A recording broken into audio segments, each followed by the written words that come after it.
ça fait des années que tu viens jouer avec nous dans les stages de phonétique corrective que Pietro Travailla, moi-même organisons, et tu introduis des notions de phonétique acoustique. Question, en quoi la phonétique acoustique peut-elle être nécessaire pour un professeur qui au départ se destine à la correction de la prononciation en langue étrangère? Alors, je pense qu'elle n'est pas nécessaire. Je pense qu'elle est utile, mais on peut à la limite vivre sans. C'est possible. Je connais d'excellents jazzmen qui ne pratiquent pas le solfège. Pourquoi pas?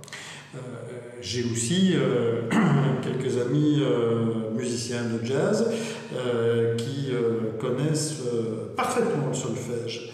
Et parmi ceux-là, d'aucuns l'ont appris au début de leur pratique musicale et d'autres l'ont appris très tardivement parce qu'au fond, ils ont pensé pouvoir vivre leur musique sans en avoir besoin.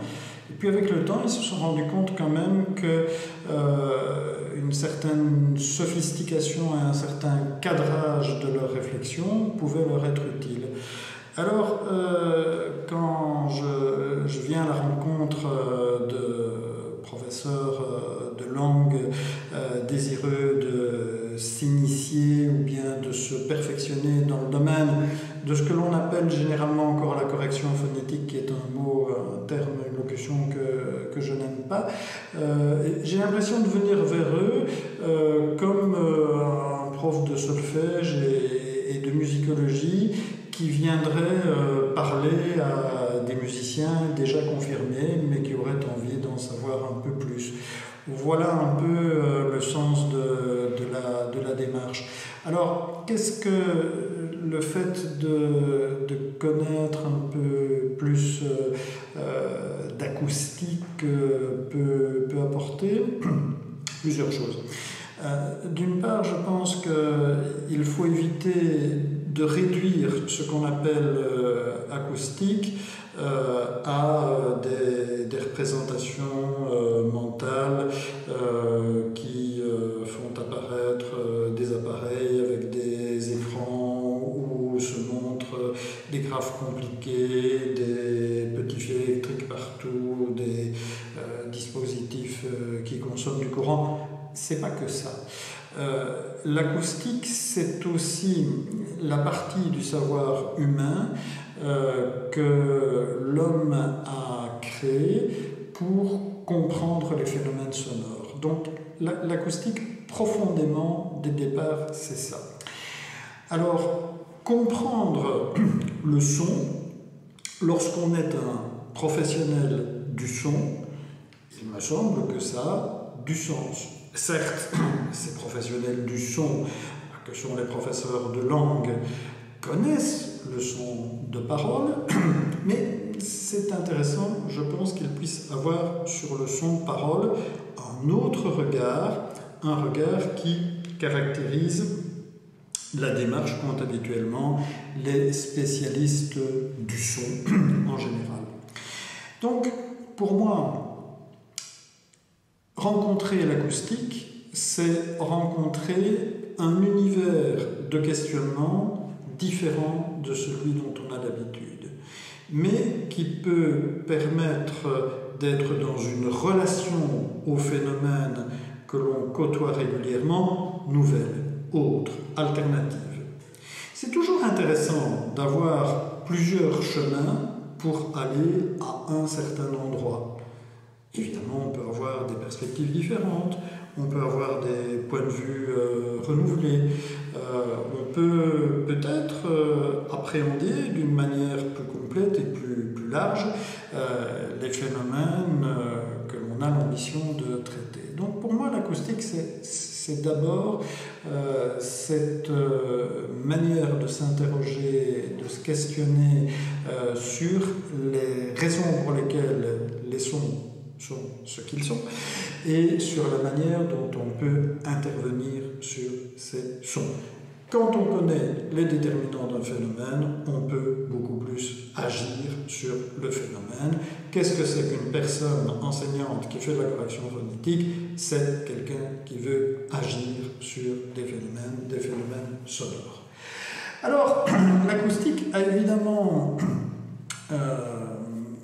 construit, au fil de son évolution, un certain nombre de représentations.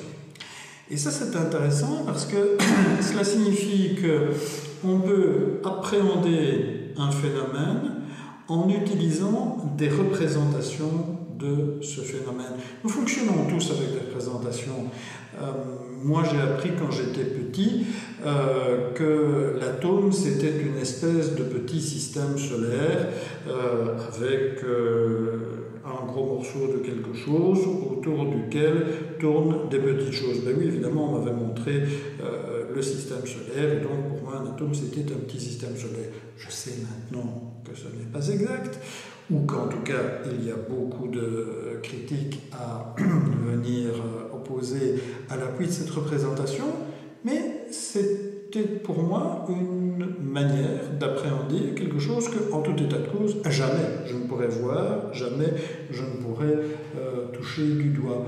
Nous fonctionnons avec des représentations lorsque nous utilisons tout un tas de schémas, tout un tas de graphiques. Donc, de ce point de vue, l'acoustique permet d'appréhender le son, de parler du son, de se représenter le son, d'une manière autre que simplement en faisant un effort de mémoire pour se rappeler ce que l'on a entendu. Je viens d'entendre quelqu'un produire un U de manière un peu étrange, qui m'a un peu déstabilisé au moment où j'ai entendu. Bon, et alors, je n'avais pas d'enregistreur sur moi, j'ai entendu quelque chose, ma seule mémoire est là, et encore uniquement auditive. Ce serait intéressant que je puisse en faire une photo de ce son-là quand il passe. Ici, la notion de photo est métaphorique, évidemment. Elle est là juste pour rappeler qu'une représentation, c'est quelque chose qui permet de rendre compte d'un phénomène en lui donnant en quelque sorte une autre apparence physique. Alors, des représentations du son, oui, des représentations du son, bien sûr, une analyse spectrale, une analyse sonographique, une analyse oscillographique, une analyse qui montre l'évolution de la fréquence fondamentale au cours du temps, tout ça. L'acoustique nous permet de traduire déjà en modalité visuelle, en utilisant des graphiques, des choses qui sont en fait des réalités sonores. Mais les représentations ne sont pas que visuelles, les représentations ne sont pas que traductibles par un graphique. Les représentations, ce sont aussi des représentations chiffrées, des représentations numériques, quantitatives. Bien sûr, je vais pouvoir dire ce son a une fréquence de 110 Hz, et puis un quart de seconde avant, il avait une fréquence de 80. Tiens, qu'est-ce qui s'est passé entre les deux? Lorsque je fais ça, je numérise, j'exprime une caractéristique du son en recourant à un nombre, et ce m'est beaucoup plus facile alors de parler de cet aspect du son qui justement m'intéresse. Mais j'aurais pu parler d'autres choses, j'aurais pu parler de la force sonore, et là je me serais exprimé peut-être en décibels. Eh bien voilà, décibels, fréquences, toutes ces unités qui permettent de traduire en quelque sorte l'objet sonore en nombre. Et ce faisant, de ne plus faire apparaître dans le raisonnement qu'un aspect de cet objet sonore. Je vais m'intéresser à l'évolution de la fréquence fondamentale au cours du temps. Ça, c'est juste un aspect de ce son. Mais ce son, il a un tas d'autres aspects. Je ne m'en préoccupe pas, car ce qui m'intéresse, c'est de savoir si tel locuteur a bien la bonne prosodie qu'il faut. Ok, je fais ça. Mais peut-être que je vais me rappeler que dans la prosodie, la force sonore, c'est quelque chose d'important aussi. Et bien, je peux me centrer sur cet aspect-là. Et puis, je vais me rappeler que pour la prosodie, la durée, c'est extrêmement important. Eh bien, je vais me centrer sur cet aspect-là. Je mesure des fractions de seconde, je mesure des hertz, je mesure des décibels. Voilà, ce sont à chaque fois des manières de procéder à une réduction phénoménologique en fonction de l'objectif que je poursuis. Donc, des représentations qui ont un support numérique ou n'en ont pas. Si support numérique il y a, la possibilité de procéder à des mesures et la possibilité aussi de construire des statistiques à propos de ces mesures. Je rencontre un collègue phoniatre qui peut me dire tel patient avant mon intervention avec une fréquence fondamentale moyenne de 110 Hz, maintenant sa fréquence fondamentale moyenne est de 95. Voilà, moyenne, c'est un résumé statistique. Je ne pourrais pas faire de résumé statistique si je n'avais pas un nombre auquel appliquer ce résumé statistique. Donc, les nombres, Hertz, décibels, tout ce qu'on veut, que l'acoustique permet de générer au départ des phénomènes sonores, ces nombres, on peut ensuite les traiter en utilisant d'autres outils conceptuels que l'humanité a inventés depuis qu'elle veut savoir si les vaches de telle race sont plus grandes que les vaches de telle autre, ou si les moutons de tel élevage sont plus lourds que les moutons de tel autre. Cette possibilité de transformer en nombre peut avoir des intérêts indéniables. Et puis alors, de manière générale, il est clair que les techniques de l'acoustique peuvent être utiles parce qu'elles permettent en quelque sorte de figer la réalité matérielle du son. Le son a cette caractéristique qu'il disparaît sitôt émis. Le son de parole produit par un locuteur dure quelques dizaines de millisecondes et puis ensuite il ne peut au mieux qu'imprimer un souvenir dans les mémoires et encore distordu comment qui va s'étioler comment les techniques de l'acoustique permettent en quelque sorte de préserver cela et de venir mettre le son métaphoriquement sous le microscope. Voilà, imaginons un entomologiste qui voudrait étudier les insectes. Évidemment, le problème des papillons et des mouches, c'est qu'ils s'égaillent dans toutes les directions de l'univers. C'est important de pouvoir les attraper et de pouvoir les mettre sur le microscope à certains moments. L'acoustique permet de faire ça. Donc, ça, ce sont, je pense, les intérêts de l'acoustique pour son application à la problématique de l'étude du son de parole humain. Est-ce que les personnes qui pratiquent la correction phonétique peuvent bénéficier de tout cela? Je pense que oui, jusqu'à un certain point. Oui, d'autant qu'aujourd'hui, on dispose d'outils informatiques très faciles d'utilisation, qui ne coûtent rien et qui, nonobstant, sont d'excellente qualité. Donc, tout cela est à portée de tout un chacun. Les profs de langue savent qu'il existe tel ou tel logiciel en accès libre. Bon, c'est quand même intéressant de leur expliquer un petit peu à quoi ça sert et comment ça marche et leur donner la possibilité de l'utiliser ou de décider qu'ils ne l'utilisent pas. Mais moi, je préfère, si quelqu'un décide de ne pas utiliser un outil qui lui est disponible, que ce soit parce qu'il a fait sa propre analyse et parce qu'il est capable de décider que non, ça ne lui apporte rien. Alors, j'aime autant lui montrer comment ça fonctionne, lui indiquer à quoi ça peut servir, et puis s'il trouve que ça ne sert à rien, eh bien, il le jugera en pleine connaissance de cause. Lui et moi, on sera contents tous les deux. Par contre, s'il n'a pas de connaissances qui lui permettent d'apprécier les potentialités, alors certainement il ne va pas y recourir simplement parce qu'il ne le sait pas. Ça me semble un peu dommage. Et donc c'est là que je trouve du sens à ce type de contact que je peux avoir avec les profs de langue. Question naïve.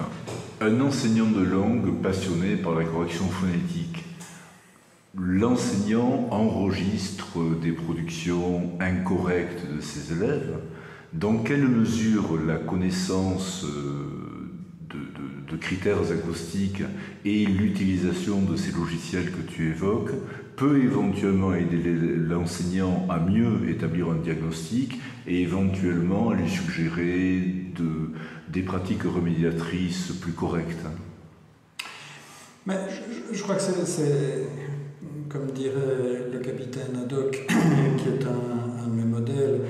Je suis belge et donc tintinophile, c'est à la fois très simple et très compliqué. J'aurais tendance à dire que plus on a de possibilités d'avoir de canaux d'information sur une réalité à laquelle on s'intéresse, plus on a des chances de trouver des informations que l'on va déclarer pertinentes ou bien que l'on va rendre pertinentes. L'oreille, l'audition, j'ai l'habitude de dire à mes collègues et à mes collaborateurs que pour moi, dans le labo, c'est l'instrument le plus important. Ça, c'est mon outil acoustique le plus important. Alors, il y a aussi le percolateur au labo, mais bon, c'est un autre débat. Après, évidemment, les dispositifs d'analyse, ils permettent d'étayer des constats, de confirmer, mais parfois aussi d'infirmer, et de faire peut-être apparaître des éléments qu'on n'avait pas vus, plus exactement qu'on n'avait pas entendus. Parce qu'évidemment, quand on est dans le feu de la correction phonétique, on est un enseignant, et un enseignant, ça travaille avec des objectifs. Ça travaille avec des objectifs très concrets en correction phonétique, parce qu'on est en présence d'une personne qui a sa navigation propre et dont on veut tenter d'une manière ou d'une autre d'incurver la trajectoire. Donc ce n'est pas comme si on donnait un cours de philosophie pour enseigner aux élèves à acquérir un esprit critique. C'est dans l'instant que les répercussions de l'action se marquent ou ne se marquent pas. Donc, quand on est dans ce genre de situation, on est très branché sur un objectif que l'on a. Je veux diminuer le caractère sombre de telle réalisation, je veux faire en sorte que la tension soit moins importante sur telle ou telle réalisation. Mais peut-être que je ne m'aperçois pas, ce faisant, que dans ce que produit l'élève, il y a autre chose que ce dont je pense que ça pose problème. Je peux passer à côté d'un phénomène tout centré que je suis sur l'objet de mon action du moment. Et donc, je pense que, par exemple, utiliser un dispositif d'enregistrement et puis après se reposer des questions, ça peut toujours être extrêmement intéressant. Vous savez, les footballeurs et d'autres sportifs passent beaucoup de temps devant des écrans de télévision, pas à regarder des films, enfin, pareil qu'ils en regardent, mais à se regarder soi-même, et donc avoir une forme d'auto-évaluation, et en tout cas certainement d'auto-observation, ça peut être fort intéressant. Alors, il ne s'agit pas, comme quand on est sur un terrain de football, de voir des images qui montrent qu'on a fait 3 pas à gauche et 2 pas à droite, évidemment. Là, on doit passer par une médiatisation un petit peu plus complexe, par l'analyse acoustique, mais ça peut donner des éléments d'information du Donc je pense qu'il y a les deux aspects. Il y a l'aspect à la fois avoir un regard plus large, plus vaste et dès lors plus informé sur ce que sinon on ne peut percevoir que par le canal de ses sens et dans les conditions d'action dans lesquelles on se trouve.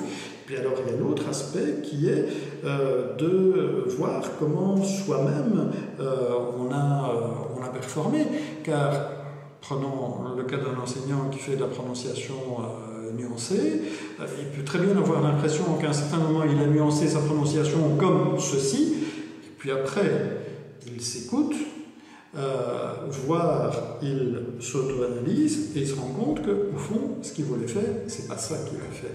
Et ça, c'est intéressant, évidemment. C'est intéressant parce que ça va lui permettre de gagner une meilleure maîtrise et de faire en sorte que, ultérieurement, il puisse être dans un meilleur autocontrôle de ses propres productions. Et donc, moi, il me semble que ces outils-là sont importants pour bien comprendre l'apprenant, mais sont importants aussi pour se bien comprendre soi-même.